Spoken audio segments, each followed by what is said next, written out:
తిరుమల శ్రీవారిని ప్రముఖ గజల్ గాయకుడు గజల్ శ్రీనివాస్ దర్శించుకున్నారు.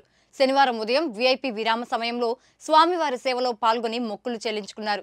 దర్శనానంతరం రంగనాయకుల మండపంలో వేద పండితులు వేదాశీర్వచనం అందించగా ఆలయ అధికారులు స్వామివారి తీర్థ ప్రసాదాలు అందజేసి శ్రీవారి శేషవస్త్రంతో సత్కరించారు.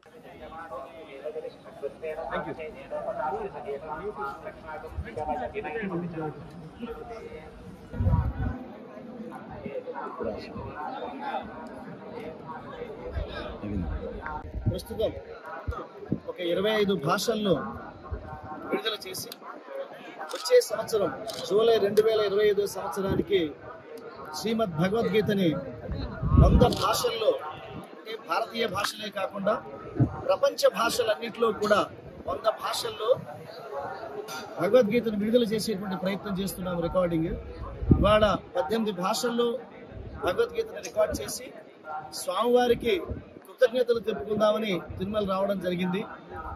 అతి త్వరలో శ్రీ ప్రధానమంత్రి మోదీ గారి చేతుల మీదుగా భగవద్గీతని 23 భాషల్లో లోకార్పణం చేసేటువంటి ప్రయత్నం చేస్తున్నాము. ఇక గోవిందుడి యొక్క దయ.